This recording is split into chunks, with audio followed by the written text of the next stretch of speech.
우리는 그 기업의 실적 가치를 예상하고 준비해서 그 기업의 보조를 맞추면서 가는 그 길을 선택해야만이 주식시장에서 살아남을 수 있다. 알겠습니까? 시아인베스트 빅토리 박상배입니다. 주가 예측보다 기업 가치 우상향을 우리는 찾는 게 낫다. 왜? 얘는 너무나 변수가 많다. 이 변수가 많아서 이거에 대해서 예측을 맞추기보다는 차라리 이 기업이 3년 뒤에, 5년 뒤에, 10년 뒤에 그 시장의 파이가 커지는 데서 시장에서 열매를 가져가는 기업이냐, 이걸 분석하는 게 우리가 오히려 정확도가 높다. 어떤 말인지 좀 이해되셨나요? 우리는 다가올 불황을, 폭락을 예상하지 말고 뭐 하자 그랬어요? 제가 조금 전에 1,050원이 되면 달러 예금을 시작한다. 그죠? 그리고 혹시 1,000원이 무너지면 좀 더 산다. 혹시 950원 무너지면 원화 강세가 더 심해지면 좀 더 산다. 결국 초유의 달러 가치가 급등하게 되고 VIX 지수가 가장 신고가를 돌파한다면 우리는 그때는 달러를 이익 실현할 때가 다가온 거고, 결국 그때 여러분이 알다시피 그 저점에 비슷한 구간에 가게 될 거다. 그러니까 굳이 다른 정보를 복잡하게 공부해서 미리 머리 아프게 하지 말자. 중요한 가닥만 보고 가자는 거죠. 자, 그 다음 주가는요, 원래 생겨먹은 꼬라지가 이래요. 올랐다가 내렸다가, 올랐다가 내렸다가, 올랐다가 내렸다가, 올랐다가 내렸다가 이렇게 합니다. 이렇게 어떤 파동을 이루면서 가거든요. 이렇게 흐름을 가는데 이렇게만 가면 너무 좋죠. 이렇게 가면 자, 여기서 사서 여기서 팔고, 여기서 사고 여기서 팔고, 여기서 사고 여기서 팔면 되거든요. 이게 한마디로 기술적 분석이에요. 자, 그런데 그러니까 다음번에도 어때요? 여기서 팔았는데 오, 나 또 돈 벌었어. 그런데 그래. 근데 이렇게 가버린 거예요. 이해됐으면 주목.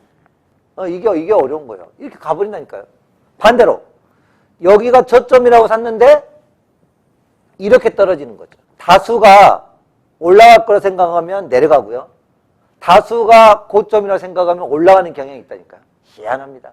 어떤 정교한 사람이 핸들링을 하는 것처럼. 결국 여기서 그 종목의 주가에서 핵심을 잡는 게 뭐냐면 바로 실적입니다. 이 기업이 앞으로 3년, 5년, 7년 동안 지속적으로 파이가 커지냐. 그러면 그 기업이 일시적으로 이렇게 내려갈 수는 있으나 빠른 속도로 이렇게 올라간다. 다시 한번. 실적이 올라가는 기업인데 무슨 사건으로 인해서 아래로 언더슈팅이 일어났어요. 그런데 결국 이 기업의 운명은 어떻게 될까요? 빛의 속도로 올라가서 그 가치에 수렴하게 될 거라는 겁니다. 이해되셨으면 주목. 그러니까 실적이 좋은 기업은 어떤 악재로 떨어졌을 때 팔아야 됩니까? 아니면 잘 견뎌야 됩니까, 여러분? 잘 견디고 오히려 한 주, 두 주, 10줄 더 사야지. TV에서 나오는 자칭 전문가들이 마이너스 30% 반드시 손절하고 빠져나오세요. 이 말에 현혹돼서 손절하면 그런 바보 같은 짓을 하면 안 된다는 거죠. 마치 우리 아들이 지나가다가 소주 한 잔 먹고 패싸움을 해가지고 사고를 쳤어.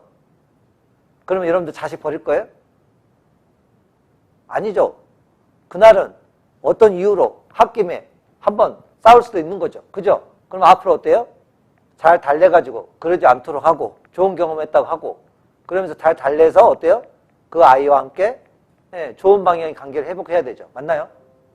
기업도 마찬가지예요. 여러분들이 반드시 어떤 열매를 가져가려고 그러면요, 그 기업에 투자했을 때 이 경험을 반드시 인내하지 않으면 이 엄청난 열매를 먹을 수가 없다. 버핏은요, 이것을 고맙게 생각해요. 왜? 투자의 감량이 낮은 비본질적인 사람들이 떨어져 나가기 때문에 좋은 주주들과 파트너와 함께 가기 때문에 앞으로 상승할 때 안정적으로 올라가거든요. 그래서 네이버 시총 100조 정조주 나왔다. 왜? 100조로 가려면 미래 먹거리가 있어야 되거든요. 그 미래에 이 시장이 엄청나게 크니까 기업은 끊임없이. 근데 네이버도 위기를 느꼈겠죠. 카카오한테 밀리고 있었고, 그리고 앞으로 다가올 새로운 플랫폼에 밀릴 것 같아서 적극적으로 메타버스에 투자를 해서 새로운 동료군을 찾고 있는 겁니다. 봐보세요. 카카오가 턱 밑까지 추격해 왔잖아요. 여기서는 거의 막 근접했고. 그러니까 기업은 한번 선두를 뺏기면 다시 선두를 뺏기기가 쉽지 않거든요. 그래서 초격차를 발생시키려고 그렇게 노력하는 겁니다. 기업 가치가 올라가면 상승한다. 이제 이 표를 한번 정리해 볼게요. 자, 주가와 기업 가치가 있습니다. 주가보다 투자한 기업 가치가 높으면 주가의 가격을 예를 들어서 지금 현재 5,000원이야. 근데 기업 가치는 어머 대박 2,500원이야. 그럼 매수해야 됩니까? 안 해야 됩니까? 매수해야 되겠죠. 근데 투자한 기업 가치가 여기가 원래 2,500원이어야 되는데 지금 이게 5,000원 심지어는 10,000원이 됐어. 그러면 아무리 좋다고 이야기해도 어때요? 너무나 미래 수익가에 앞당겨서 올라갔기 때문에 매도를 해야 되는 거죠. 이게 어떻게 보면 한 장이 이 표가 결국 주식의 전부입니다. 내가 투자한 기업이 시장의 가격보다 저렴하면 매수하고 시장 가격보다 고평가되어 있고 또 말도 안 되게 급등했으면 이익 실현을 좀 해주고 이해되셨으면 주목. 여기다가 굳이 따릅니다. 오미크론을 집어넣을 필요가 없다. 이 기업의 실적에는 오미크론은 직접적이지 않고 간접적이다.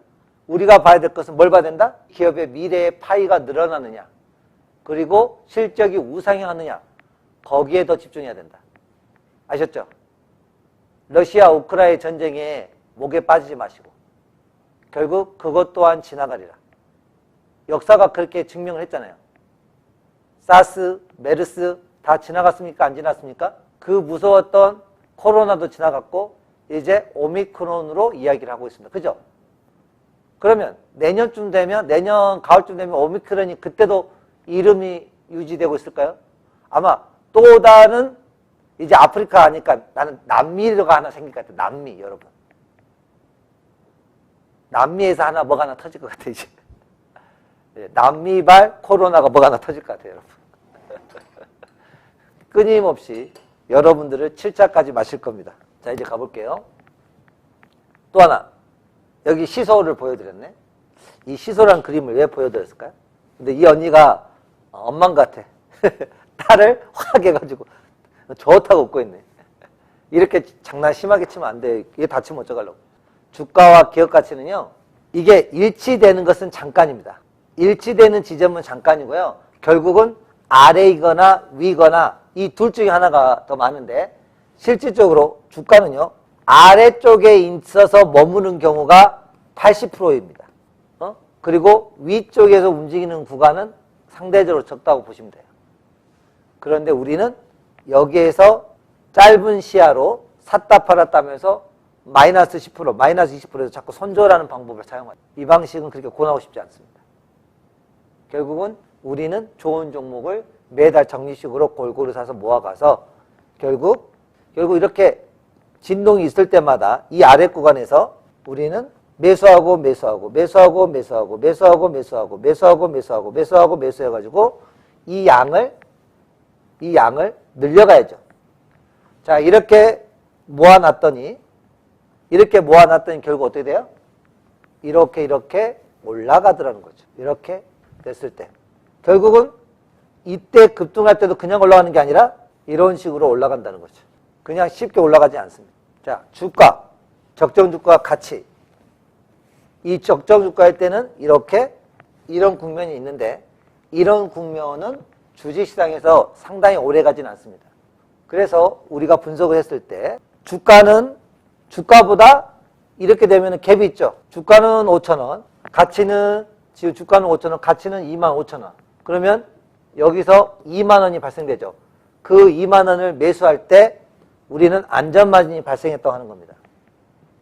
그래서 벤자민 그레임이 제일 좋아하는 개념이 바로 이 안전마진입니다.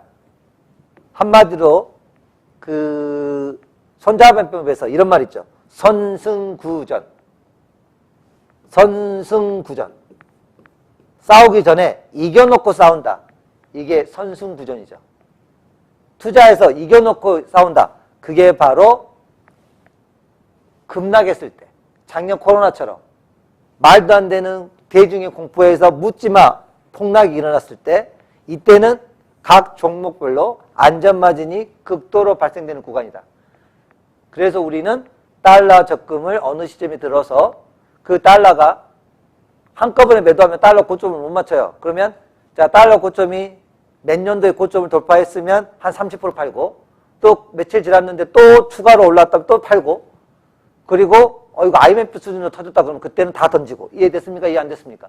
그래서 그 팔았던 자금을 가지고 이렇게 안전만이 발생한 미래를 선도할 기업들을 야금야금 주어가면 우리는 작년 2020년부터 올해 21년도 6월달까지 경험했던 그 폭발적 유동성 장세의 주인공이 될 수 있다는 거죠. 그리고 또 하나, 이때는요, 배당금을 정말 유리한 가격에 살 수 있어요.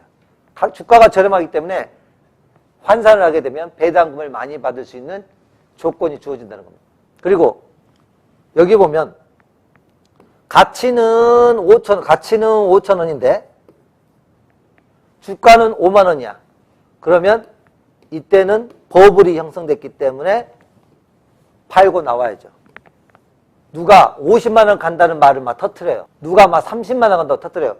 그 말에 현혹되면 안 되고 본인이 그 기업의 가치를 실사했을 때 말도 안 되게 PBR이 30이고 PER이 100이고 이런 말들이 떴는데도 언론에서 신문에서 뉴스에서 민다는 이유만으로 들어간단 말이에요. 이게 얼마나 무식한 말이냐면요. 여러분이 신발이 10,000원짜리인데요. 10,000원짜리인데 30만 원 주고 산다는 말이에요. 이거 바보예요, 바보 아니에요? 근데 이 말도 안 되는 게 어때요? 주식시장에서 이러진다. 우리가 그렇게 가치에 눈을 떠야 됩니다. 우리는 매일매일 일어나는 뉴스 미디어를 보고 공부할 게 아니라 앞으로 이 기업의 재무제표, 오렌 버핏은 이런 말 합니다. 맨날 인터뷰할 때마다. 제발 얼마까지 올라갈 것인가? 무슨 이유로 폭락할 것인가? 점쟁이가 되지 말고 당신이 투자할 기업들의 업황과 재무제표와 이런 것들을 보면서 그 기업이 미래에 어떤 식으로 우위를 확보하는지, 다른 경쟁사에 비해서 어떤 식으로 준비하고 있는지 그걸 더 준비하는 것을 권합니다. 즉 10%의 승자들은요, 어차피 우리가 똑같아요. 태풍, 비 오는 거, 눈 오는 거 통제할 수 있다 없다? 여러분, 태풍, 눈, 비, 폭염 통제할 수 없죠? 우리가 할 수 있는 뭐예요? 겨울에는 동해와 동사와 이런 것들을 막기 위해서 난방을 신경 쓰고 집을 짓고 혹시라도 영하 50도가 올 걸 대비해서 더 안전장치를 취하죠. 여름에는 어때요? 열사병이 걸리지 않게 시원하게 또 대비를 하죠. 근데 주식시장에서는 유독 자기가 태풍이라든지 폭염을 통제할 수 있다고 생각하는 사람들이 많은 것 같아요. 주가에 이게 널뛰게 올라가는 것을 우리가 통제할 수 없다. 오케이? 즉 우리는 그 기업의 실적 가치를 예상하고 준비해서 그 기업의 보조를 맞추면서 가는 그 길을 선택해야만이 주식시장에서 살아남을 수 있다. 알겠습니까? 주가에 오르고 내리고를 맞추는 점쟁이가 되지 마시고 각 종목 기업별로 어떤 차별화에 성공하는지, 그리고 그 기업은 앞으로 2년 뒤에 먹거리가 늘어나는지 줄어드는지 조금만 우리가 공부하게 되면 알 수 있다. 즉 미래에 그 기업은 캐시카우를 발생을 잘하는 기업이면 우리는 빨리 사야 되겠고, 미래에 그 기업이 지금보다 더 많이 성장한다고 생각하면 가격이 오르기 전에 선점해서 잡는 것이 중요하다. 결국 이거를 투자하다 보면 오미크론이 됐던, 오미크론이 할아버지가 됐던, 러시아 우크라이나 전쟁이 됐던 그것 또한 다 지나갑니다. 그것은 태풍이 시간이 지나면 지나간다는 걸 알고 있기 때문에 농부도 태풍이 지나갈 때는 본인 집에 가만히 들어 있어서 아내와 함께 빈떡떡이나 빈대떡을 부쳐 먹고 있겠죠. 막걸리 먹으면서 태풍이 빨리 지나갔으면 좋겠다 이렇게 기다리고 있는 거죠. 우리는 우리의 집, 태풍에서도 견뎌줄 수 있는 집이 있듯 여러분의 이런 불황이라든지 어려움이 왔을 때 견뎌줄 수 있는 좋은 기업을 고른 게 바로 그 집에 해당되는 겁니다. 그래야 여러분이 작년 코로나 때도 불안하지만 견딜 수 있는 겁니다. 그런데 그 종목이 누군가 추천해 주거나 TV나 미디어에서 소개해 준다면 아무런 믿음이 없기 때문에 가지고 있을 수가 없습니다. 제 말 이해되시죠? 여러분, 투자의 집은 여러분이 그 종목에 대해서 공부하고 찾아보고 그렇게 했을 때 신뢰가 쌓이면서 그런 외풍이 와도 견딜 수 있는 겁니다.